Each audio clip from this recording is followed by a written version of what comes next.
Welcome dear learners to our 10th lecture in the series of language philosophy और आज हम एक बहुत ही इम्पोर्टेंट फ़िलासफ़र को पढ़ने वाले हैं, एक इम्पोर्टेंट लैंग्वेज फ़िलासफ़र को पढ़ने वाले हैं जिसका नाम है मिखाइल बख्तिन। अच्छा, मिखाइल बख्तिन नाम से ही पता चलता है कि ये एक रशियन फ़िलासफ़र थे और ये एक लिटरेरी क्रिटिक भी हैं। इनका बहुत ज़बरदस्त काम है जो कि आज के दौर में हम देखते हैं कि इनका जो काम है वो लिंग्विस्टिक्स के अंडर आ जाता है, वो लिटरेरी थियरी से रिलेटेड है, वो कल्चरल स्टडीज़ से रिलेटेड है एंड सो ऑन। सबसे ज़्यादा जो इनका फोकस है वो डायलॉगिज्म के ऊपर है। कुछ लोग इसे डायलॉगिज्म भी पढ़ते हैं, but for today's lecture we'd be calling it dialogism. इसके अलावा द नेचर ऑफ कम्युनिकेशन और इसके अलावा the social context of language use. इनकी कुछ इंपॉर्टेंट फ़िलासफ़ीज़ हैं जिनको आज हम डिस्कस करेंगे। मैं आपको इनकी पिक्चर भी दिखाऊंगा। First concept is dialogism. This is the most important, concept in Bakhtin's philosophy. And then heteroglosia. After heteroglosia, we'll see his theory of carnival and carnivolistic elements in language. And then we'll see his theory of chronotype. अच्छा, इन चार concepts के अलावा कुछ और भी related concepts हैं जिनके ऊपर हम बात करेंगे, कि जैसे उनका कॉन्सेप्ट है पॉलीफोनी का, जो कि वो अपनी किताब the problems in Dostoevsky's politics में देते हैं and so on. Receptive reading का भी इनका कॉन्सेप्ट है, so we'll look into those concepts as well. First of all, let's see who is Mikhail Bakhtin. So this is Mr. Mikhail Bakhtin. You can see him. He is a Russian philosopher, a Russian literary critic, and he has done amazing works. Okay, इसकी जो study है in literature, in like literary criticism, in language philosophy is unique. It's matchless. Okay. So this is Mr. Mikhail Bakhtin. Now let's see what does he say. इनकी पहली theory है डायलॉजिज्म। यहाँ पर ये कहते हैं कि understanding and meaning arise through interaction and dialogue between different voices and perspective. ठीक है, he is actually against the concept of monologism. ठीक है, लाइक फॉर एग्जांपल एक बंदा लाइक एक कॉन्सेप्ट है हमारे पास मोनोलॉजिज्म। पहले मैं आपको ये थोड़ा इसका समझाऊँ। मोनोलॉजिज्म और यू कैन कॉल इट मोनोलॉगिज्म। ठीक है, इसका मतलब ये होता है कि this is sort of like linear model of communication, कि जो एक बंदा बोल रहा है दूसरा बंदा समझ रहा है। So the meaning and communication is like happening in one direction, in unilateral direction, whereas that is not the case. As Bakhtin says that it is dialogue and it is dialogic interactions which give meaning to a conversation, which give meaning to a piece of text. That text can be written and that text can be spoken as well. अच्छा, जब word text का आता है तो हमें सबसे पहले हमारे माइंड में आता है written text, but text can be written, but it can be spoken as well. Spoken text also exist. अच्छा जी, मिखाइल बख्तिन खुद अपनी किताब द डायलॉजिक इमेजिनेशन में क्या कहते हैं? ही says that the word in living conversation is directly blatantly oriented toward a future answer word. It provokes an answer, anticipates it, and structures itself in the answer's direction. Okay? So simply, if you can put it, that Bakhtin's dialogism challenges the notion of a single authoritative meaning, suggesting instead that meaning is always contingent, dynamic, and shaped by the context. इससे related इनका एक दूसरा भी context जो अपना एक concept है, that's called polyphony. ये अपने उसी मशहूर ज़माना किताब the problems in Dostoevsky's politics में देते हैं। Now as we know that poly means many and phony relates to sounds और voices. So he says that in the single context there are multiple voices and there are multiple perspectives. Okay, multiple voices and multiple perspectives which give meaning or which produce meaning in a context. Perspectives. Okay, और इनको जब हम एक एक whole picture में देखते हैं, like किसी भी कॉन्टेक्स्ट से, किसी भी टेक्स्ट से, किसी भी डिस्कोर्स से अगर आप मीनिंग ड्राइव करते हैं, so it can not be unidirectional, it has to be multi dimensional, it has to you know what ensure the element of polyphony as well. Okay, it has to counter multiple voices and multiple perspectives according to Bakhtin. इनका दूसरा अपना concept है heteroglossia. अब आप देखिएगा कि इनकी बाकी जितनी भी थ्योरीज होंगी वो किसी ना किसी तरह से डायलॉजिज्म को से रिलेट करेंगी या उससे किसी ना किसी तरह से कम या ज़्यादा बट उससे कनेक्टेड होंगी. अच्छा, हेट्रोग्लोसिया ये जो टर्म है हम लैंग्वेज वैरायटी के लिए यहाँ पर इस्तेमाल करते हैं. बख्तन ये कहता है कि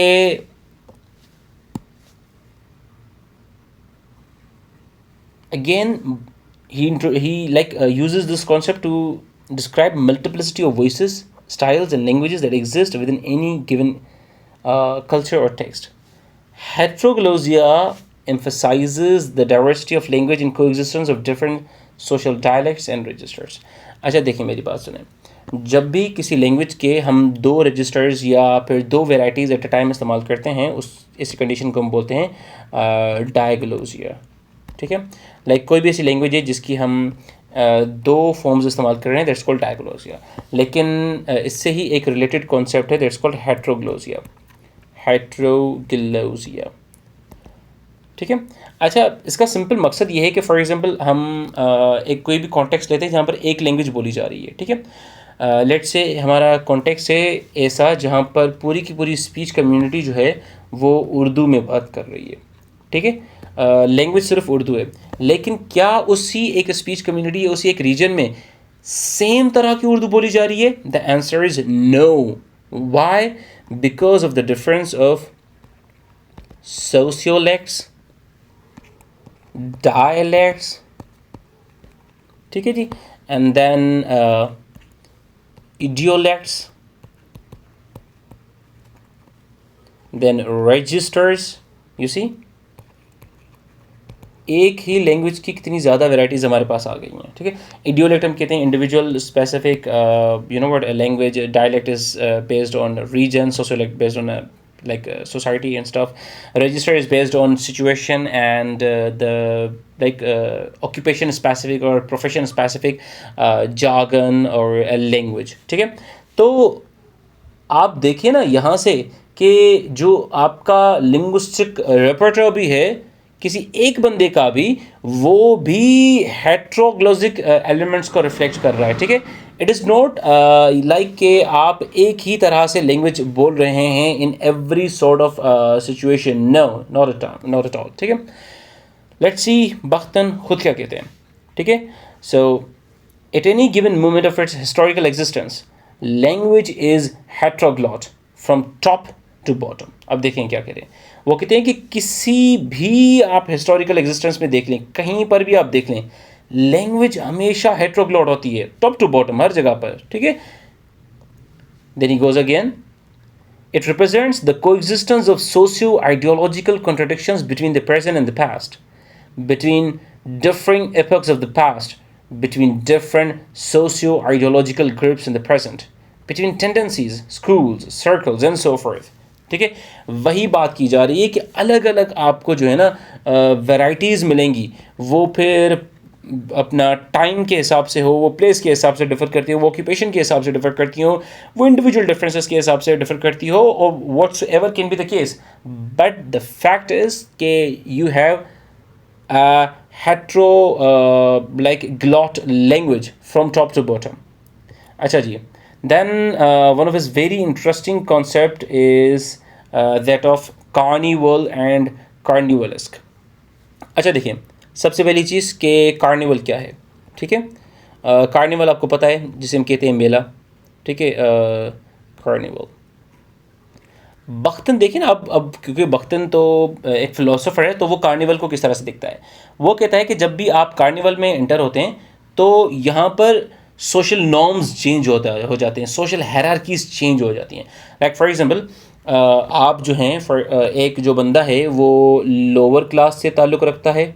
ठीक है, एक बंदा जो है वो मिडिल क्लास से ताल्लुक़ रखता है, एक बंदा लेट से अपर क्लास या लेट से एलीट क्लास से ताल्लुक़ रखता है। अच्छा, इनकी पावर डायनामिक्स अलग हैं, इनके जो हैं वो पावर रिलेशनशिप्स अलग हैं, इनकी आइडियोलॉजिकल कंस्ट्रक्शंस अलग हैं। लेकिन जब ये तीनों बंदे, इन तीनों तबक़ात के लोग कार्निवल में आ गए, तो for time being, for that particular moment, जब तक वो कार्निवल में हैं, तब तक उनकी ये आइडेंटिटीज़ ख़त्म हो जाती हैं। They do not go in a carnival as in like as an elite person or as a poor person or as a person who belongs to middle class. If they are in a carnival, they are just the participants or the people in a carnival like anyone else over there. ठीक है, तो carnival में यानी कि for a moment social norms, social hierarchies, ये सारी चीज़ें ख़त्म हो जाती हैं। ठीक है, बख्तन कहता है कि लैंग्वेज में भी इसी तरह के कुछ कार्निवलिस्क एलिमेंट्स हैं, और ये कार्निवलिस्क एलिमेंट्स जो हैं वो लैंग्वेज को इतना पावरफुल बनाते हैं कि by using language we can challenge power structures and we can encourage creative expressions. ठीक है, चलिए जी, हम बख्तन के अपने वर्ड्स देखते हैं in his work on Rebelus and his world. Buxton says, Carnival is the place for working out. It is concretely sensuous, half real and half play-acted form, a new mode of interrelationship between individuals, counterposed to the old power socio-hierarchical structures of a known carnival life. ठीक है, non carnival life यानी कि हमारी जो आम life है उसमें socio hierarchical relationships होते हैं हमारे, वो सारे रिलेशनशिप्स ख़त्म हो जाते हैं। हमारी जो कार्निवल वाली लाइफ है वो हाफ रियल और हाफ प्ले एक्टेड है। ठीक है, it's not the way our non carnival और our usual life is.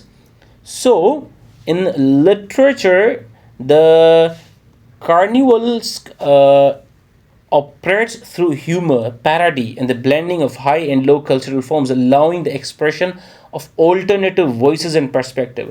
And by expressing those alternative voices and perspective, you can create a new discourse, you can challenge the existing power structures, you can create new power structures, or you can express whatever you want.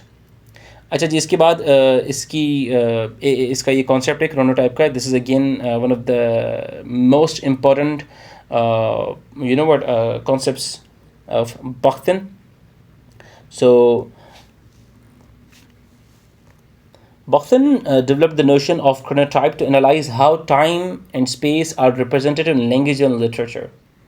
The chronotype, literary time and space, reflects the interconnectedness of temporal and spatial dimensions in narrative.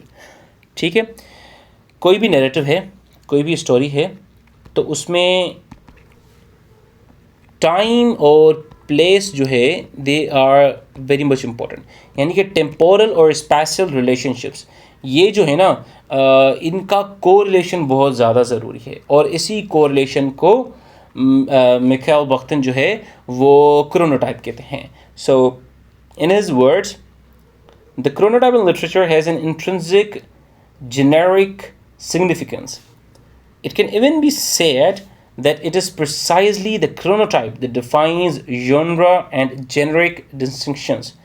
For in literature, the primary category in the chronotype is time.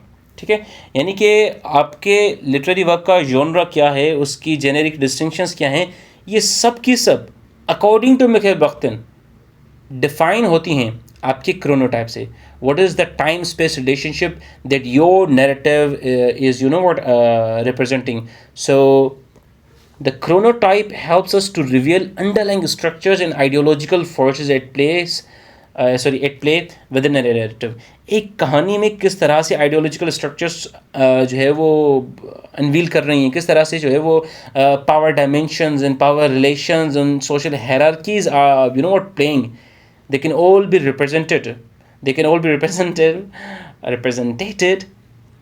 by looking at the chronotype of that narrative. चलो इसके keywords को देखते हैं। इसके 3 important keywords हैं जो कि language philosophy से लिंक करते हैं। एक इसका यही है द डायलॉजिक इमेजिनेशन, एक इसका रेबेलस एंड हिज वर्ल्ड, ये एक फ्रेंच रेनेसांस राइटर है। I don't know if it is called François और फ्रेंचोइस Rebellious because it's again a French name. Okay, and then one of his most important works and one of my favorite works of Mikhail Bakhtin, and that is Problems of Dostoevsky's Politics. I would highly recommend you to read this work, obviously because it is my favorite. इसी में वो अपना पोलीफोनी का concept भी देता है, ठीक है। अच्छा, पोलीफोनी से रिलेटेड एक और भी उसका कॉन्सेप्ट है, that is called receptive reading. मैंने बोला था कि मैं आपको उसके बारे में भी बताऊंगा, ठीक है। रिसेप्टिव रीडिंग, आप इसको भी एक 5वां कॉन्सेप्ट ऐड कर लें, या किसी भी कॉन्सेप्ट को आप लिंक कर दें, रिसेप्टिव रीडिंग, ठीक है। अच्छा, वो ये कहता है कि जो मीनिंग है किसी भी नैरेटिव में, ठीक है, किसी भी नैरेटिव की जो मीनिंग है is not decided by the author alone. Author alone cannot create meaning, cannot create a meaningful narrative. It is actually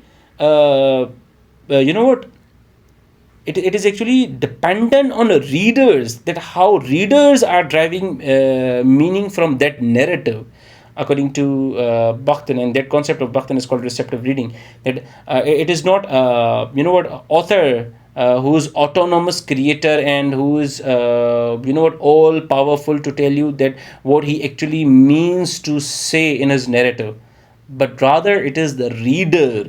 Okay, author facilitates, but it is actually reader, okay, who takes out the meaning from that narrative, ठीक है जी। अच्छा, इसकी अगर हम जो है वो legacy के ऊपर बात करें तो इसके बाद काफ़ी ऐसे लिटरेरी जो हैं वो थियरिस्ट हैं, काफ़ी ऐसी कल्चरल स्टडीज़ हैं और काफ़ी लिंग्विस्टिक्स में काम भी जो है वो बख्तिन की फुट स्टेप्स पर हुआ है। अगर हम इसको थोड़ा कंक्लूड कर लें तो बख्तिन की फ़िलासफ़ी का फोकस डायलॉजिज्म पर है, हेटेरोलॉजी पर है, कार्निवल और कार्निवलिस्ट के कॉन्सेप्ट के ऊपर है, क्रोनोटाइप के ऊपर है। तो इससे हमें एक ज़बरदस्त फ्रेमवर्क मिलता है और हमें पता चलता है dynamic, social and multi voiced nature of language and literature का, ठीक है।